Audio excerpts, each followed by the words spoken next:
Vamos a mencionar, por ejemplo, que puede ser que en algún momento tenga que cubrir trabajo en la parte de atrás, ¿verdad? Que es la parte clínica, que es lo que usualmente van a hacer, y cubrir alguna actividad en la parte de enfrente, que es la parte administrativa.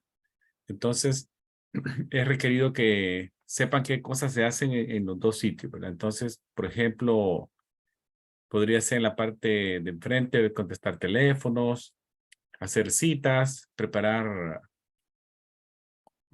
asuntos relacionados al cobro, comunicarse con los pacientes vía teléfono o vía correo electrónico, trabajar en el expediente de los pacientes, de sus historias, tomar signos vitales, que es lo que vamos a hablar en unos minutos, realizar flebotomía, preparar pacientes para un electrocardiograma y tomar el electrocardiograma, entre otros, ¿verdad? Cuando se hace una llegada de un paciente, el paciente llega a la clínica, ya sea por primera vez o que retorne para un seguimiento, eso es lo que se llama el intake, ¿verdad? Recibir al paciente. Entonces, bien importante, recuérdense que el asistente médico se requiere que identifique al paciente antes de empezar a obtener información de él, ¿verdad? O iniciar algún tipo de examen físico o de tratamiento del paciente, se debe identificar. Entonces, generalmente las dos formas de identificar a un paciente son confirmar su nombre completo y su fecha de nacimiento, ¿verdad? Esas son las dos cosas que vamos a requerir del paciente. La historia clínica, recuérdense que van a estar trabajando con una historia clínica que está ya en un formato digital, electrónico. Entonces, todo esto que les estoy diciendo ya probablemente lo van a encontrar ya dividido por secciones, ordenado, pero incluye, entre otras cosas, la lista de problemas, ¿verdad? Que ahí está incluido los sintomatología física, datos sociales, emocionales, financieros del paciente, todo eso va ahí. La historia médica pasada, que son condiciones médicas que el paciente ya tiene diagnosticadas, medicamentos actuales, lista de medicamentos prescritos por médico y medicamentos que compra lo que se llama over the counter, o sea, en venta libre, ¿verdad? Como puede ser un supermercado o una farmacia en el área de vitaminas. Si tiene alguna alergia, ahí iría, alergia a medicamentos, algún tipo de comida.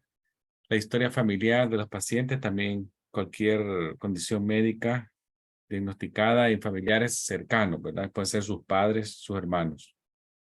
Luego tenemos historia quirúrgica del paciente, cirugías previas que el paciente ha tenido, hay que poner la fecha y el lado, ¿verdad? Recuérdense que puede ser una hernia izquierda y derecha, no solo poner hernia inguinal, ¿verdad? Pero hay que poner todos los lados, ¿verdad? Algunas cosas tienen lados, otras cosas sí son cirugías únicas, pero en este caso algunas cosas sí necesita especificarse. La historia social también es muy importante, el paciente trabaja, si ingiere alcohol, si usa algún tipo de drogas recreativas, si hace ejercicio, si tiene hobbies, son cosas generales. Vamos a ver ahora lo que son los signos vitales, que es algo que ustedes van a estar tomando a cada paciente que llegue a la clínica.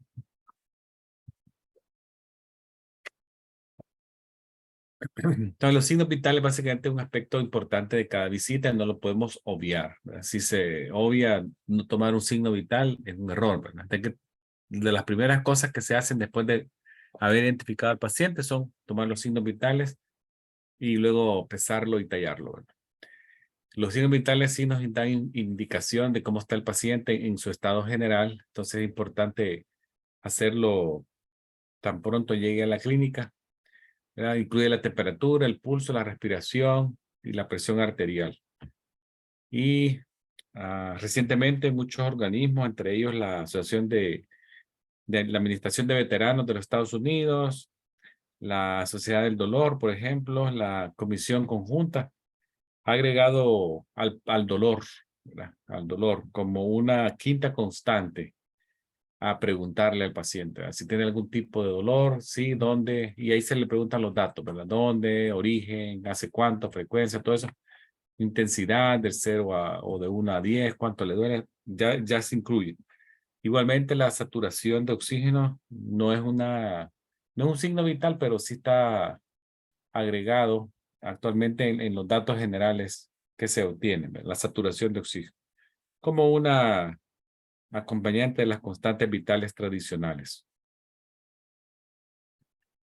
Luego tenemos las medidas antropométricas, que son aquellas de peso y talla, y en los niños sería la medición de su circunferencia del pecho y la cabeza, ¿verdad? Recuérdense que los signos vitales, la exactitud es muy esencial, ya que cualquier variación que encontremos puede indicar presencia de de un proceso de enfermedad o una desaparición del proceso de enfermedad. Un paciente que empezó a tomar antibióticos y ya vemos que la fiebre va bajando, todo eso.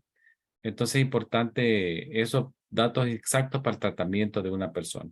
También no olvidemos que los factores físicos y emocionales pueden afectar los signos vitales. Entonces, algunos pacientes se ponen nerviosos, son aprensivos al momento de la visita y hay que darle un tiempo de que el paciente se relaje un poco antes de tomar las lecturas de los signos vitales, ¿verdad? Luego vamos a ver, empecemos con la temperatura, ¿verdad? La temperatura del cuerpo básicamente refleja un equilibrio en la producción y la pérdida del calor que nuestro organismo está produciendo y lo medimos en unidades de grados, ¿verdad? De grados centígrados o grados Fahrenheit, que son los que más se utilizan. Bueno, la que nos importa para fines prácticos es la temperatura central, la que es la que tienen los tejidos profundos de nuestros cuerpos, tales como las cavidades torácicas, abdominales, y son aquellas que permanecen constantes. Y si cambian es por algún motivo bien importante para el cuerpo, de la homeostasis, ¿verdad? La temperatura superficial, que es la que está en la piel, esa sí varía con los ambientes, ¿verdad? Si uno va a un lugar caliente, la piel se siente caliente. Si uno va a un lugar con aire acondicionado, la piel se siente más fresca, pero eso, lo que nos interesa es la temperatura central, ¿verdad? Esa es por la que vamos. Hay factores que influyen en la temperatura, sí, ¿verdad? La edad, la hora del día, si alguien ha hecho ejercicio, si está estresado, si está bajo efecto de algún tipo de hormona del cuerpo, ¿verdad? Una mujer en ciertas fechas del mes podría ser que por efecto hormonal haya un alza en la temperatura, aunque sea de pocos grados, pero se detecta. El entorno también. Ahora, la temperatura corporal la podemos medir de varias maneras. Recuerden que hay termómetros rectales, termómetros orales, termómetros axilares, otros que nos miden la temperatura en el oído, en la piel, ¿verdad? Sobre la lectura en la piel, en la zona temporal o en la zona de la frente. Entonces son varias áreas que podemos hacer uso nosotros. También los termómetros que usamos pueden ser digitales, manuales, de pared, electrónicos, móviles. Entonces tenemos varias opciones para lograr nuestro objetivo, ¿verdad? Siempre no olvidemos lavarnos las manos o usar alcohol gel antes de hacer una toma de una temperatura, ¿verdad? Entonces, eso es una cosa que es muy importante, el lavado de las manos. La temperatura oral es la que probablemente se toma más frecuentemente. Recuerden que estos aparatos que ven acá tienen unas puntas de metal que se cubren con estos protectores de plástico, ¿verdad? Esos protectores de plástico se descartan uno por persona.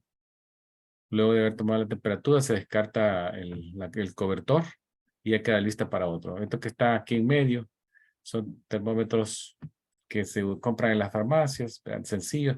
Y este que ven a mano derecha por acá, este es el que, por ejemplo, usa la medición de la zona temporal, ¿verdad? O la frente, ¿verdad? En la zona de la frente. La posición es rápido, no tiene contacto uno con el paciente y se utilizó mucho ahora con lo que fue de la pandemia del COVID, ¿verdad? Entonces, ya una vez se obtengan los datos, independientemente de dónde se tomó la temperatura, hay que escribirlos en el cuadro del paciente y poner dónde, ¿verdad? La ubicación de donde viene la lectura. Ahora, otra signo vital, el pulso. Recuérdense que el pulso debemos de poner al paciente en una posición confortable, cómoda y que la arteria esté al mismo nivel o más abajo del nivel del corazón, ¿verdad? Con el miembro superior o inferior relajado y apoyado en algo. Una alerta de seguridad que quiero hacerle es que, por ejemplo, en la zona del cuello, en las carótidas, no deben de presionarse las dos carótidas al mismo tiempo, ya que podemos producir una caída refleja de la presión arterial o de la frecuencia del pulso. Se hace una a la vez, ¿verdad? Palpo la izquierda o la derecha, pidiéndole al paciente que mueva un poquito su vista hacia el lado izquierdo. Y ya le puedo tomar del lado derecho y luego que voltea del lado derecho, ya le puedo tomar del lado izquierdo. Por ejemplo, en los niños, la que se utiliza en niños pequeños, pues la arteria braquial, ¿verdad? En la zona del húmero. Ya en niños más grandes, la radial, la que más usamos, ¿verdad? Tratamos de buscar venas importantes, perdón, arterias importantes en el cuerpo distales al corazón, ¿verdad? Porque obviamente no, si buscamos la carótida, esa sí es un pulso bien directo del corazón, porque es como de las primeras ramas que da la aorta en el callado, ¿verdad? Luego tenemos un punto distante que es la radial, que es el que más utilizamos. Ahí les enseño otros sitios en adultos, temporal, el cuello carótida, braquial, en la zona de la fosa antecubital, el pulso radial en la muñeca y el pulso apical que utiliza un estetoscopio, ¿verdad? Para ocultarlo o escucharlo. Este está en el quinto espacio intercostal y en la línea clavicular media.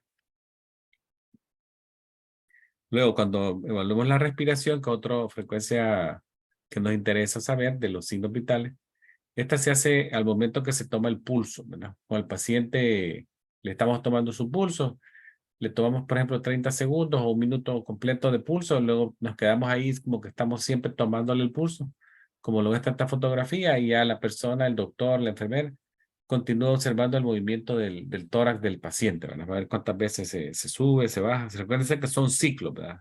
Adentro, afuera, hace uno, adentro, afuera, dos, y así contamos. En el adulto, probablemente el pulso, la respiración normal puede ser que ande entre 12 y 20. En los niños va a ser más rápido, ¿verdad? Pueden dar podemos llegar hasta 30, entre 30 y 50. Niños pequeños, pues, que respiran muy rápido. Luego ahí tenemos una fotografía, alguien que le está tomando la presión arterial en la zona de la fosa antecubital. Están tratando de ubicarla, palpando la arteria braquial antes de tomarla, que es el otro sitio que de frecuente uso. Recuerden que la presión arterial podemos hacerlo también mediciones en niños, adultos. En niños pequeños rara vez se hace, en niños más grandecitos también rara vez se hace, y si se hace lo va a hacer un personal calificado para hacerlo, que son las enfermeras con experiencia pediátrica o las pediatras. Ya en el adulto y los niños más grandes se tiene que recordar usar el manguito que sea apropiado para el grosor del brazo, ¿verdad? No le podemos poner uno enorme que le envuelve el brazo como 3 vueltas, que es demasiado grande, o otro que es demasiado pequeñito y que a la primera inflada se destraba, ¿verdad? Tratemos de ubicar el grosor apropiado para cada persona. Como pueden ver ahí en las fotografías, tenemos móviles de pared, hay varias opciones para utilizar equipo de presión arterial, perdón, de presión arterial. Vamos a ponerle acá un video donde le toman la presión arterial a un jovencito, un estudiante de medicina.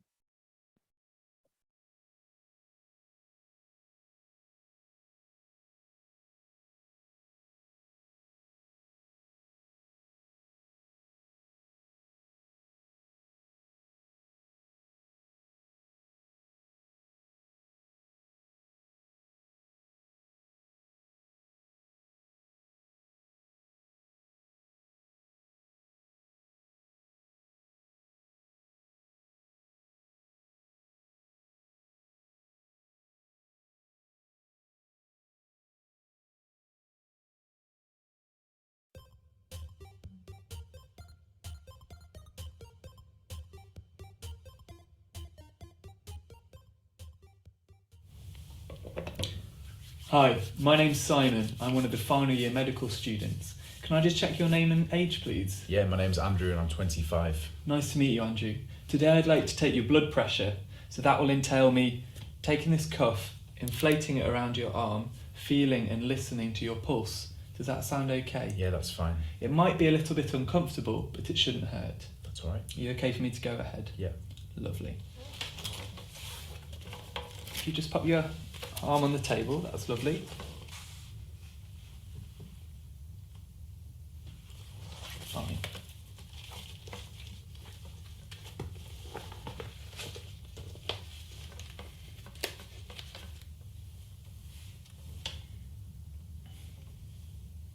and I'm just going to feel your pulse now.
That completes the procedure. Thank you very much, Andrew. Thank you.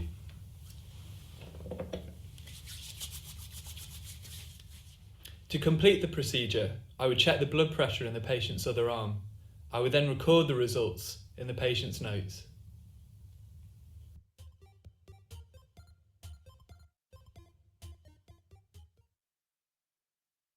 Bueno, ahí vimos entonces la toma de la presión arterial. Donde ustedes van a trabajar, es probable que lo hagan de manera electrónica con un tensiómetro electrónico que se insufla el solo, se desinfla el solo. Entonces, hay que tenerle el conocimiento, la noción de cómo hacerlo de forma manual en caso sea necesario, que fue lo que el video les mostró. Es la forma que se hacía hasta no hace muchos años atrás, pero ahora con más tecnología y las clínicas más modernas utilizan tensiómetros electrónicos que se obtiene el valor en cuestión de 40 segundos, probablemente 45 segundos, tenemos ya la toma hecha por el tensiómetro electrónico. Pero hay que saber hacerlo en caso de que queramos corroborar algo de forma manual. Ahí les dejo una tabla de la Asociación Americana del Corazón, donde habla de una categoría de presión arterial. Esta tabla ha sido modificada levemente, creo que en el 2020, 18-20, que más o menos utilizan los mismos valores, pero se les ha cambiado un poco de nombre a los sitios, pero donde habla ya un estadio 1, estadio 2, y hay presiones arteriales altas. Entonces, pero en sí, el parámetro que utilizamos siempre como normal es el sistólico 120 y el diastólico de 80. A partir de ahí, cualquier cosa hacia arriba, ya entramos en la zona de estadios tempranos de presión alta, no necesitando muchos de ellos tratamiento inmediatamente, ¿verdad? Pueden irse con cambios de vida o dietas y luego ya el médico determinará en qué momento le hace un tratamiento. El uso del oxímetro también es muy frecuente hacerlo, lo utilizamos para obtener saturación de oxígeno y pulso a la vez, ¿verdad? Y hay que escribir los valores en los récords electrónicos, escribir los valores. Ahí les dejo algunos signos vitales que son considerados como normales, a 120-80 el valor, pero ya un valor abajo de 90-60 si lo consideramos hipotensión, ¿verdad? La respiración entre 12 y 20 en el adulto o niños grandes, ya grandes, es normal, y el pulso entre 60 y 100 es normal, y ahí están las temperaturas, ¿verdad? Cualquier temperatura por arriba de 37.3, ya podemos decir que inicia el proceso febril, ¿verdad? Una pirexia de bajo grado. Y valores arriba de 40 centígrados, ya una pirexia considerada como una hiperpirexia, una fiebre de alto grado. Hay que tener consideraciones especiales cuando tomamos presión arterial, pacientes con mastectomía, hacerlo en el lado contralateral de la mastectomía, o personas que tienen linfedemas, todo eso, o tienen líneas de vena central en ese brazo, o tienen algún tipo de como fístulas arteriovenosas, no podemos tomarlos en ese brazo, ¿verdad? Tener esa en mente, ¿verdad? Que no podemos hacerlo. Ahora, las medidas antropométricas dijimos que era peso, talla y el BMI que se está utilizando ahora. Ustedes saben que el peso y la estatura son también medidas muy importantes para evaluar el estado nutricional, especialmente en los niños, ¿verdad? No siendo importante que en el adulto también tienen valor, ¿verdad? Porque pérdidas de pesos bien aceleradas en cortos tiempos nos dan información de que algo está pasando en ese, aunque sea un adulto, ¿verdad? Siempre empecemos y tallemos a los pacientes con la mínima ropa, el peso, sin zapatos, la talla, y hagámoslo. En la primera visita hay que hacer las dos cosas, ¿verdad? Luego se empieza a hacer solamente el peso en cada visita, ¿verdad? Ahí está si quiere hacer la conversión manual, 1 kilo igual a 2.2 libras, 1 libra igual a 0.45 kilogramos, si lo quieren hacer por vía de lápiz y calculadora.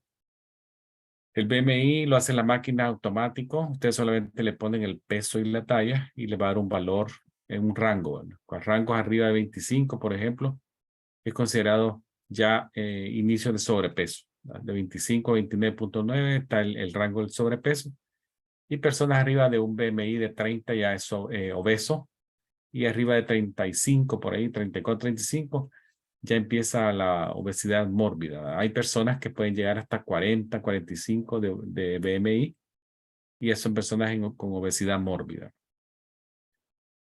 Recuerden que la obesidad también está relacionada con muchos problemas de salud y siempre hay que hacer educación en los pacientes.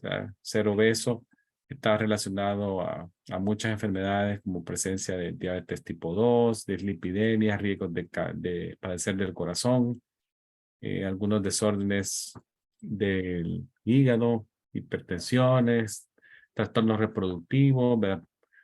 Poca tolerancia al metabolismo de carbohidratos. O sea, hay muchas cosas alrededor de esto. Y también la obesidad, también con diámetro del abdomen arriba de 40, por ejemplo, ya también se asocia a problemas de salud importantes, ¿verdad? Hay que tener eso en cuenta para la educación y referencia que hacen los médicos a los nutricionistas cuando ya son valores altos, ¿verdad? Muy, muy altos. En cuanto a los niños, no olvidemos, los niños, si van a trabajar ustedes en algo pediátrico, siempre quitarles también el exceso de ropa, dejarlos casi solo en su diaper para medirlos. Siempre hay que ponerlos bien retrecitos, con la cabeza apoyada en la parte superior, los talones hasta la parte baja, y se mide el niño y se talla al mismo tiempo, ¿verdad? Se hace el 2 por 1. Ahora, otra cosa que podrían ustedes también experimentar durante su trabajo es auxiliar en procedimientos de cirugías menores en las clínicas. Siempre no olviden obtener el consentimiento informado previo a la cirugía. Ya también previo a la cirugía, preparar la zona quirúrgica, las zonas estériles, guantes, todo eso. Y el posterior al procedimiento, el cuidado de la herida, colocación de apósitos, educación del paciente y limpiar el cuarto para el siguiente procedimiento. Son cosas que probablemente ustedes lo van a hacer. También retirar puntos de sutura.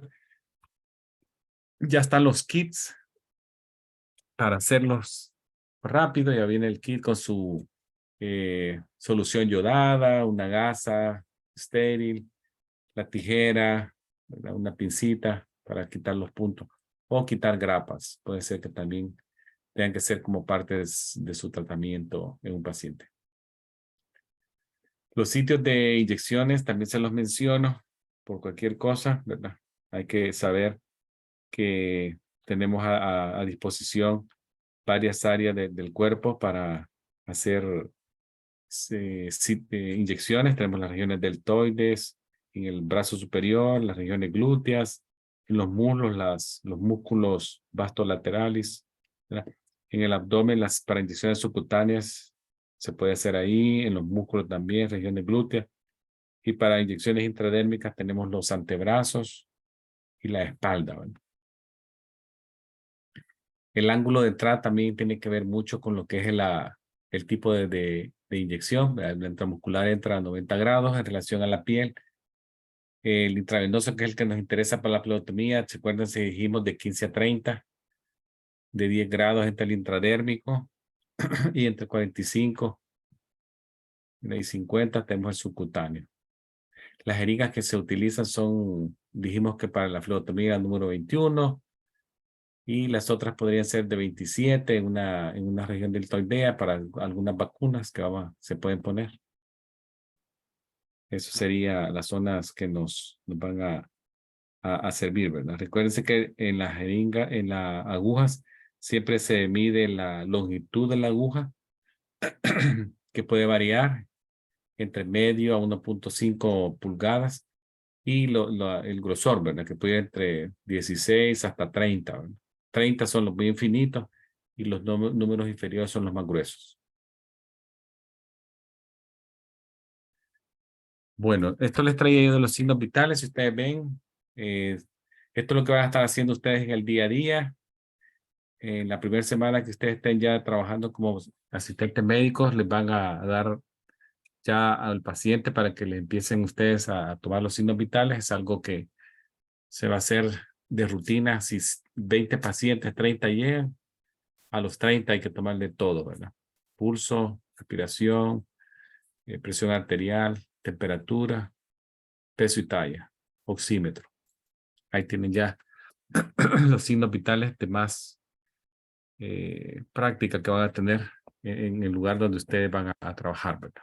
No sé si tienen alguna pregunta de los signos vitales. No les hablé de patología del signo vital porque eso sería ya un poquito más fuera de nuestro alcance. No podemos estar dando diagnósticos, sino que básicamente es una toma del signo vital y reconocer cuáles son y cuándo son anormales, ¿verdad?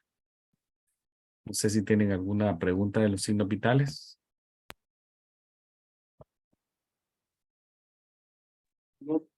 No, vaya, ok, vamos a No, entonces. todo bien, doctor, todo bien, Todo bien, gracias. todo bien, ok. Vamos a pasarnos entonces ¿pueden ver la pantalla ahora de asistente médico administrativo? ¿Sí? Sí. Ok.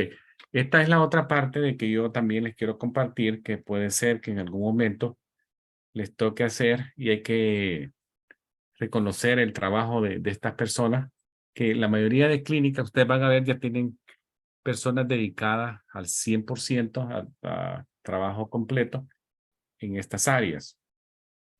Pero también debemos de saber que estas personas en algún momento pueden ir a almorzar y no van a tener quien les cubra. Entonces, cubrir un área ahí tampoco es del otro mundo, ¿verdad? Les voy a mostrar ahora qué cosas podrían ustedes cubrir en ese momento que les van a decir, mire, la persona se levantó, cúbrame la parte administrativa, ¿verdad? Vamos a ir viendo eso para que tengan una idea y que no le pongamos mucho temor, ¿verdad? A lo que es la parte administrativa de la clínica. Ante todo, recuérdense, lo hemos dicho con lo de HIPAA la otra vez, que el asistente médico debe mantener la privacidad, especialmente cuando hable con pacientes en áreas públicas. Ven esa fotografía ahí de la señorita que está hablando con un paciente. Si ustedes ven, no hay vidrio, no hay nada. Están en una zona pública de la clínica. En esa zona siempre recuérdense hablar cosas generales, ¿no? Si por algún motivo tienen que hablar algo más privado, es preferible llevarse al paciente a una zona más acorde a confidencialidad de discusión de datos y todo eso, que expresar una información así en áreas que cualquier persona podría escuchar, ¿verdad? Entonces, siempre recuérdense cuando los pacientes llegan con visitantes que son familiares que probablemente los han llevado en su carro o un amigo los lleva, siempre orienten a ese visitante dónde se tiene que sentar, ¿verdad? Que es en el área pública, del área de espera, para que espere así a su amigo, a su familiar, siempre manteniendo la constante de la privacidad del paciente protegida, de los pacientes, pues, que es nuestro motivo de trabajo. Ya una vez el paciente llegó, es responsabilidad del asistente médico. Recuérdense que el asistente médico sale a llamarlo. Y siempre se utiliza el primer nombre, ¿verdad? Siempre Mary, María, Carlos. Es el nombre que vamos a utilizar, ¿verdad? Si estamos de suerte y hay ahí 2 Carlos o 3 Carlos, ahí sí, ¿verdad? Ya tenemos que ser un poquito más detallistas y ya decir el segundo nombre. Especialmente los hispanos tenemos 2 nombres. O ya podemos decir el apellido si hubiese más de 2 Carlos, ¿verdad? Pero, caso contrario, con el primer nombre llamamos a nuestros pacientes. Entonces, Ya una vez el paciente se identificó y lo introducimos ya en la zona de las clínicas, de los consultorios, la entrevista comienza hasta que el paciente ya está adentro del consultorio. No hay que empezarle a preguntar en el pasillo, ¿no? Ninguna razón de la visita, nada se le pregunta afuera. Solamente, buenos días. Aquí lo primero y más importante parte es colección de data, pero ya una vez el paciente esté adentro, no antes. Eso toma lugar durante la visita, pero adentro. Siempre estemos prestando atención a detalles que el paciente podría mostrar desde el inicio de la llegada, ¿va? Y estos podrían ser, por ejemplo, ya alguien llega con rostro, recuerden lo que les dije, el lenguaje corporal dice más que palabras, con rostro cansado, con rostro de dolor o quejándose, todo eso.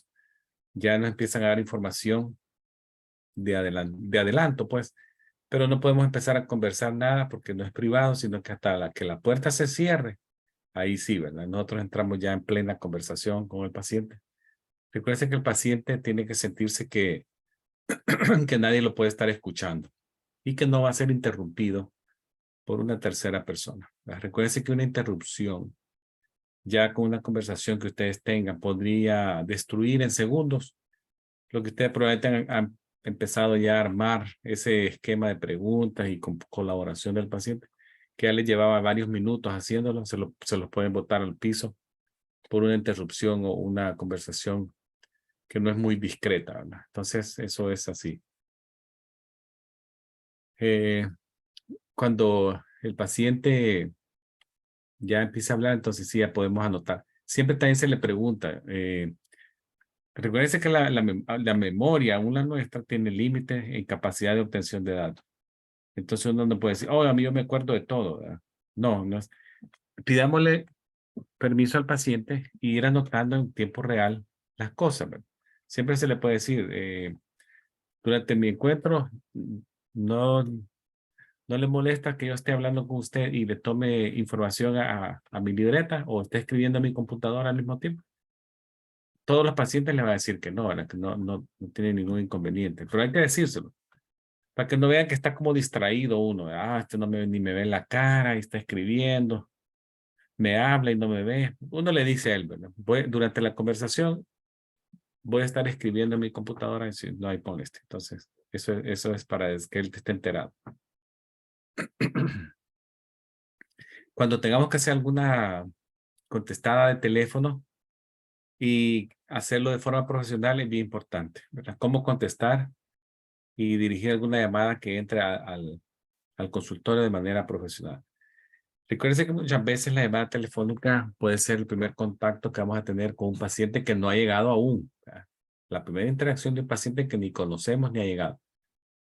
Si la persona siente que su teléfono o que su llamada telefónica no fue contestada prontamente, podría crear una imagen negativa antes de que la persona empiece a hablar con nosotros, ¿verdad? Los que son expertos en esta materia dicen que tratemos de contestar antes del tercer repique, el tercer sonido, no dejarlo que suene y suene y suene y suene. Claro, en algún momento que va a ser la excepción más que la regla, puede ser que no se pueda contestar porque usted tiene ya una llamada o otra en espera, una ahorita y otra en espera. Entonces, el paciente puede hacer que tenga que dejar un mensaje en correo de voz, que es la última instancia de la clínica, ¿verdad? Lo que no queremos mucho en el día que se... El correo de voz es más para la noche, ¿verdad? Pero si cae en el día, que sean los mínimos. Entonces, si eso pasa, hay que ser lo mínimo posible. Cuando contestemos el teléfono, siempre presentémonos, identifiquemos el lugar donde trabajamos, el nombre de la clínica, nuestro nombre y ofrecer ayuda, ¿verdad? Por ejemplo, podemos decir, buenos días, usted ha llamado al centro de heridas del Hospital Holy Family. Mi nombre es, usted dice su nombre, ¿en qué le puedo servir este día? Entonces la persona sabe que habló al Holy Family, al centro de heridas, que está hablando con usted y usted está dispuesto a ayudarle o ver de qué forma le resuelve el problema. Si no puedes contestar en ese momento y tiene que poner la llamada en espera, es posible también que eso pueda suceder y no hay problema. Lo que hay que hacer es decirle a la persona que si puede esperar, pedirle permiso, pues, ¿verdad? Puedo colocar su llamada en espera. Si él dice que sí, lo colocamos en espera. Si él dice que no, entonces le dice que si por favor le da su número de teléfono, que usted le va a corresponder la llamada tan pronto pueda. Hay que estar también revisando nuevamente si la persona sigue ahí cada 30 segundos, 45 segundos, ¿verdad? Y no dejarlo ahí esperando 5 o 10 minutos como que no existe, ¿verdad? Hay que retornar a la primera llamada en el orden que las puso uno en espera, así la regresa a contestar, ¿verdad? Siempre agradeciéndole a la persona por haber esperado por nuestra contestación, ¿verdad? Entonces, eso es. Siempre recuérdense que debemos de comenzar lento, con buena entonación, con buena pronunciación, no hablemos rápido, buena pronunciación. Aquí nadie le va a criticar el acento en inglés, ¿verdad? Sino que usted lo hable bien. Acento todos vamos a tener toda la vida, pero si hablamos un buen inglés, con buena entonación, pronunciación y despacio, para que la persona que llamó entienda y tenga tiempo de procesar nuestra información y darnos información, ¿verdad? Eso es lo importante. Debemos de tener confianza en nosotros mismos, hablar de forma amable, ¿verdad? Y mostrarse respetuoso y cortés con el que habla. Siempre utilizar las técnicas de conversación terapéutica que no te les dije, clarificación, parafraseo, silencio, resumen al final, oferta de información, todo eso, como técnicas de obtención de información de los pacientes, aunque sean por vía teléfono. Me voy a caer por acá un poquito. Ahora, en cuanto a la computadora, mírenla acá a ella que está con su computadora frente a ella, a su monitor. Recuérdense que los sistemas de computadora actuales tienen gran información. Uno puede obtener resultados de exámenes en tiempo real, imprimirlos y dárselos al doctor para que tenga esa información a la hora de procesar y evaluar un nuevo tratamiento, ¿verdad? La información es bien valiosa. Entonces, todo eso ya vienen las computadoras listas y los programas de medicina. Actualmente son muy bondadosos y ofrecen una gran facilidad para obtener información. Si tenemos que hacer citas, no hay problema, ¿verdad? Hay diferentes esquemas de citas. Por ejemplo, que ustedes van a ver acá, que se llama una cita con hora específica. Esta cita con hora específica, básicamente lo que hace es minimizar el tiempo de espera de los pacientes y mantiene el flujo de pacientes moviéndose, ¿verdad? Moviéndose en la oficina. El tiempo que le vamos a dar a cada paciente es específico al tipo de visita que viene. Primera vez, puede ser que necesite 45 minutos, seguimiento 10 a 20 minutos. Entonces, cuando utilizamos este método específico, el asistente médico necesita también asegurarse que el tiempo de la cita se acomode al horario de ese día y siempre dejar un huequito ahí por cualquier emergencia, ¿verdad? Que podría llegar un paciente agudamente enfermo y ahí hay un espacio donde poderlo meter. Este tipo de cita que se llama tiempo específico también se le conoce como single booking, como calendarización individual, porque la persona ya sabe que va a llegar por ejemplo, a las 10:30. Yo sé que a las 10:30 tengo que llegar unos 15 minutos antes y a las 10:30 me van a estar pasando y viendo. Otro tipo de cita es el de la ola, la wave, ola. Se asume pues que algunos pacientes van a poder trabajar en este tipo de horario, ¿verdad? Aquí lo que se hace es, se ponen 3, 4 pacientes en un bloque de media hora. Y yo no le digo a qué hora va a llegar, yo le digo, puede venir entre 11:30 y 12 del mediodía, ¿verdad? Si él va a llegar a las 12:45 o cualquier cosa, el que llegue primero va a pasar primero, ¿verdad? La cosa es que esos 5 o 4 que cité van a pasar en esos 30 minutos. Ojo acá, lo importante también es que la clínica tenga capacidad de atenderlos. Para eso probablemente necesite 1 o 2 médicos, 2 nurse practitioners, o sea, que tenga el personal para ver esa cantidad. No puedo estar dando de ola poniendo 3, 4 pacientes en media hora, si solo tengo un doctor, no voy a salir, no puedo. Tienen que estar con la capacidad para atenderlos. Eso es importante. En algunos casos, algunos pacientes se pueden molestar porque van a ver que hay más personas esperando pasar, pero hay que decirles que se va a atender en el orden que llegaron y que se va a pasar en ese horario de media hora. Siempre van a haber pacientes listos para ser atendidos y también van a ver que la espera se hace más corta porque van pasando como ola, ¿verdad? Llega un grupo, se vacía, llega otro grupo, se vacía. El otro modelo se llama libro abierto o oficina abierta. Este también, algunas clínicas lo ofertan como lo que se llama walk-in, que las personas pueden llegar caminando sin cita. Básicamente se designan así. La mayoría de urgent care, de cuidados urgentes, son walk-in, con este horario de libro abierto, ya que acomodan condiciones agudas antes de horarios regulares, ¿verdad? O sea, vende los dos, pero puede llegar alguien sin previo aviso, puede llegar, ¿verdad? Y en estas situaciones también los pacientes son vistos en el orden que arriba. Cuando las clínicas no tienen mucha práctica todavía, muchos pacientes, este tipo de cita les funciona. Luego pueden ir ellos ya como cambiando a otro modelo. Recuerden que estos modelos son como variables. Pueden empezar con uno y luego adaptarse a otro modelo. Y el último se llama el modelo de categoría o grupo, cluster. Aquí involucra citar pacientes que tienen condiciones que fácilmente se pueden agrupar en el día o porción de un día, como podría ser pacientes que llegan a examen físicos, pacientes que pueden llegar a controles prenatales con un ginecólogo, etcétera, pacientes que están con procedimientos diagnósticos, pacientes que están con evaluaciones de tipo dermatológica o procedimientos dermatológicos, cirugías menores dermatológicas. La clínica ubica al grupo en base a la necesidad o categoría de la que va a ser atendido ese día. Entonces, recuérdense, hemos hablado de varios modelos. El primero era la hora específica, que lo mencionamos. Luego el del modelo de la ola, el del libro abierto, que mencionamos. Y este último que era el de categoría o grupo. Son los 4. Recuérdense que nada está escrito en piedra, como dicen, sino que las clínicas podrían cambiar de un modelo a otro dependiendo la evolución de cuidado médico que ellos están proveyendo.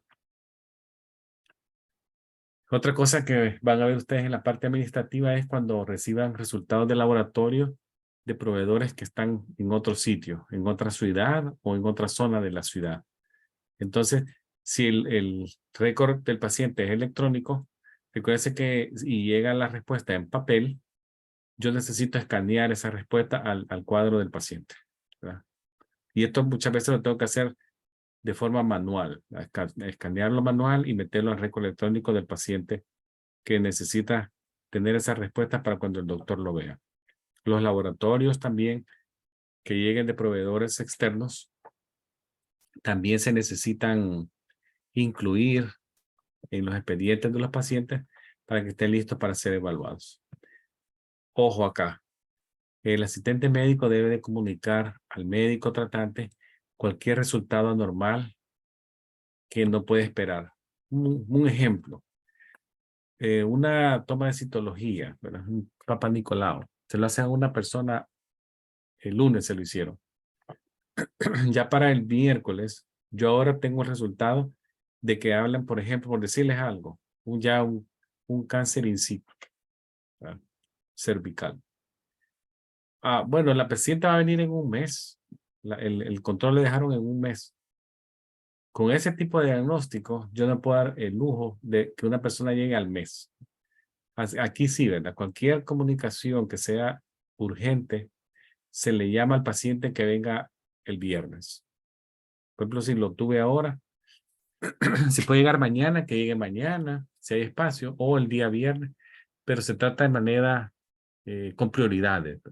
Si es algo que no tiene ninguna relevancia porque fue un resultado normal, entonces sí, la cita del mes le funciona. Pero aquí sí pónganle ojo a esto, si ven algún resultado anormal, resultado que tiene que ser conocido por el proveedor urgente y hacer llegar al paciente también a la clínica lo más pronto. Ahora, los récords médicos también vamos a ver que los récords médicos ya vienen ordenados de forma en las nubes o donde estén, de diferentes formas, ¿verdad? Orientados a fuente, orientados a problemas. Eso lo va a hacer la información bien organizada de varias maneras. Lo que uno tiene que hacer es cómo va metiendo la información a esos expedientes, ¿verdad? Hay unos que están orientados a fuentes, que básicamente dividen los resultados por sección, ¿verdad? Resultados de laboratorio, resultados de rayos X, visitas. Entonces lo ordena las visitas en formas cronológicas y los laboratorios también en forma cronológica, pero por fuente, ¿verdad? Ahora, cuando son orientados por problemas, eso depende mucho del tipo de expediente electrónico que se utilice. Entonces ya pone el problema, ¿verdad? Tos, dificultad para respirar, defecación de color oscuro, entonces, y ahí lo ordenen también cronológico. Esos son variables de los récords médicos. En los récords médicos también no olviden, en cuanto a la actualización de inmunizaciones, la documentación tiene que ser hecha de forma exacta, de documentar en forma de papel y electrónico, porque a los pacientes muchas veces les damos documentos escritos en papel y la información electrónica va al expediente. Entonces, la información va a aparecer el proveedor, si hay alergias. ¿Ya? En cuanto a los medicamentos, cuando ya se utilice la información, de poner la información de la vacuna, no olviden, siempre hay que poner la ruta, ¿ya?, que se utilizó, el lote de la vacuna, el número de lote, la fecha de expiración y el manufacturero, o sea, el fabricante. Estos se requieren para las vacunas y sustancias controladas. Estos datos, lote, número de lote, la expiración y el fabricante, se requieren únicamente para las vacunas y sustancias controladas. También hay que poner si el paciente toleró bien la vacuna y cualquier información adicional que se requiera se debe poner, ¿verdad? Y luego ustedes firman, ponen sus iniciales, fecha y hora y ya se va al récord electrónico, ¿verdad? Las firmas automáticas para documentación las hace el documento electrónico en forma automática.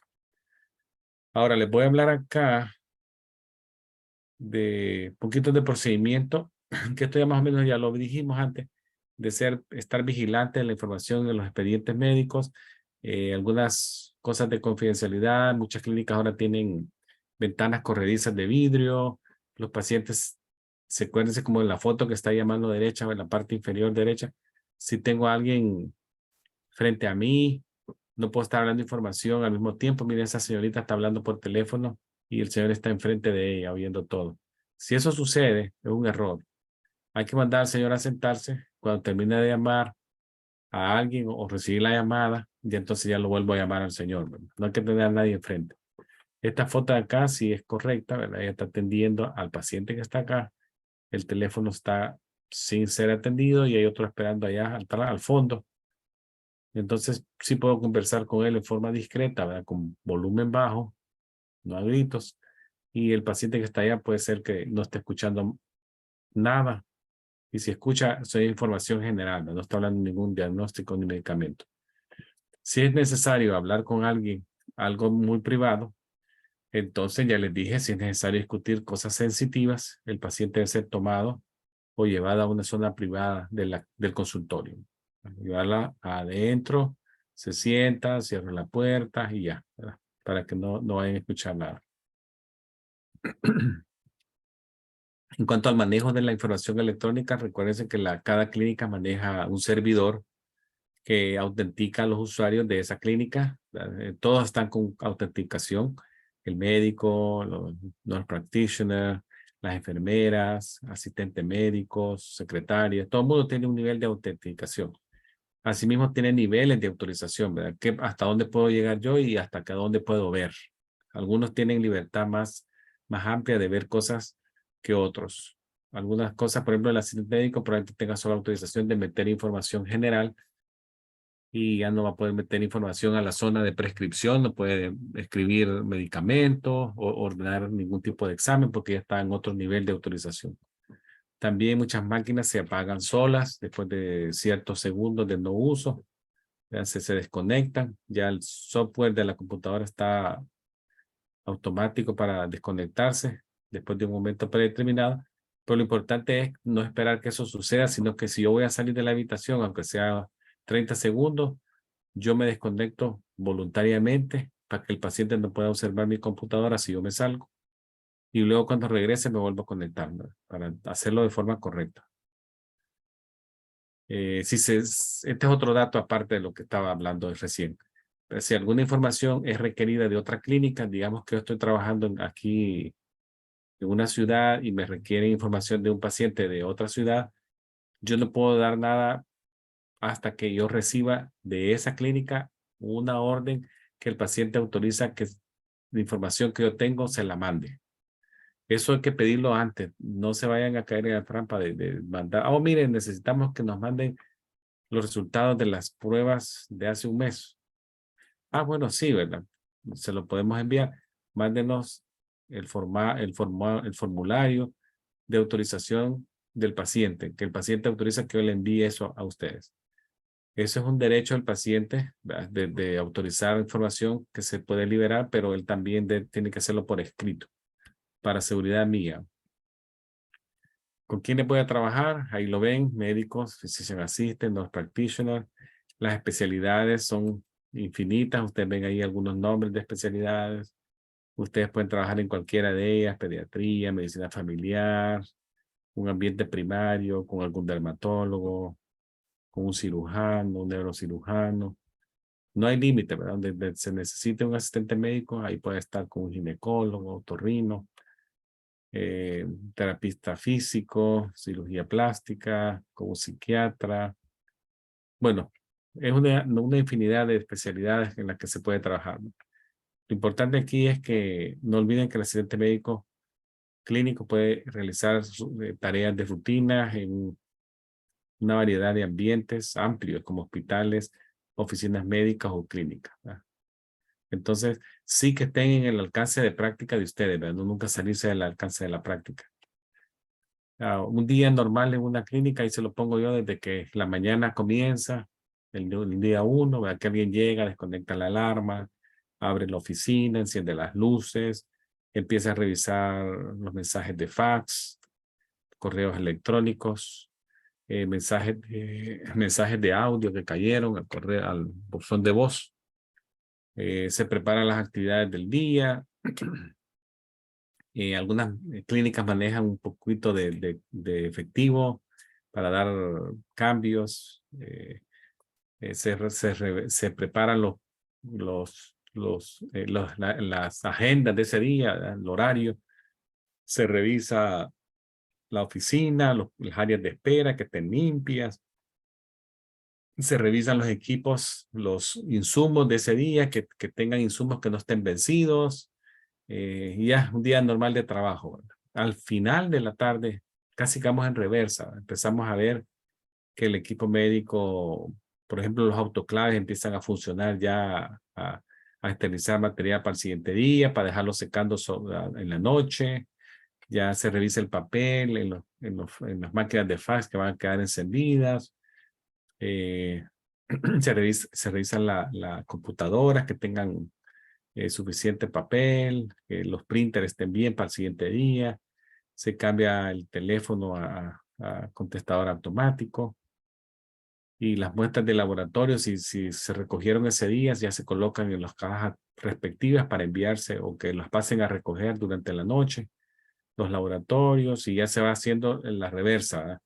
Y al final, ya las personas que ya van por último, ya desconectan todo el equipo electrónico, apagan las luces, y la última persona que sale se asegura que todo esté cerrado con llave y ya se coloca la alarma, ¿verdad? Si ustedes ven esa rutina, se repite de lunes a viernes y es algo que ustedes van a estar haciendo o experimentando, aunque no lo hagan ustedes, en el día a día.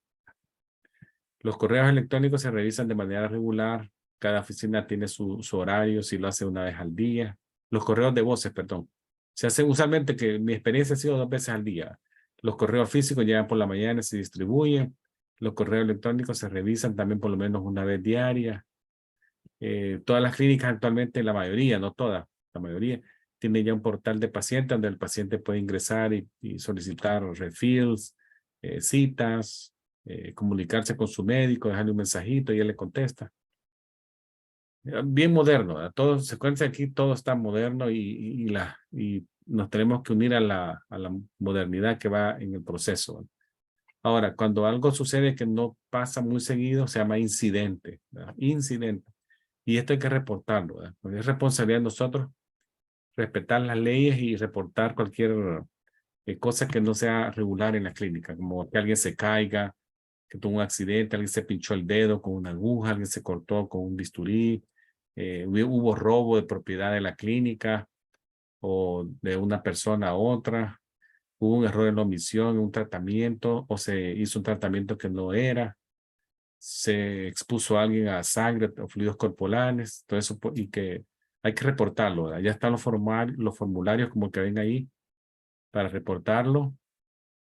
Si alguien se cayó, puede haber así un dibujo del cuerpo humano y se pone en las áreas donde que alguien se cayó sentado y se golpeó la región glútea, la espalda, la zona de la cabeza. Uno pone ahí todo eso. Si hubieron testigos, ¿verdad? Se ponen quiénes fueron los testigos, si el daño fue leve, moderado, severo, o si alguien tuvo que ser llevado en ambulancia a recibir tratamiento médico, evaluación, todo se pone en el reporte del incidente y se hace de inmediato. Bueno, esto es lo que les traía de la parte administrativa. No sé, ¿tienen alguna pregunta que tengan o curiosidad que quieran comentar al respecto? De la parte administrativa, traté de cubrirles un poquito general del panorama que ustedes van a ver ya cuando empiecen a trabajar. No sé si tienen preguntas. Estamos acá a su disposición para responderlas.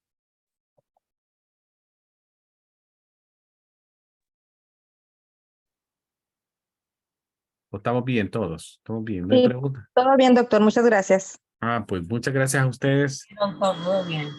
Y entonces terminaríamos aquí entonces esta noche y el día jueves vamos a hablar, yo creo que, no sé si ya pasamos a hacer preguntas y respuestas. No, como Voy a revisar, pero creo que ya cubrimos ya la tercera semana ya de revisión de material escrito que les puede salir en el examen. Ok, Entonces ya pasaríamos a hacer preguntas y respuestas como en el formato que les va a hacer el ANCA, de preguntas múltiples, todo eso, para ir ya practicando todo lo que hemos visto en las pasadas 3 semanas, ¿verdad? ok. Ok, muy bien, doctor. Gracias. Bueno, pues gracias a ustedes. Entonces, Muchas gracias, si no hay doctor. preguntas, pasen buenas noches y nos vemos el día jueves. Claro que sí. Gracias, Muchas igual. gracias, Buenas doctor. noches. Bueno, pues buenas noches a todos. Buenas noches.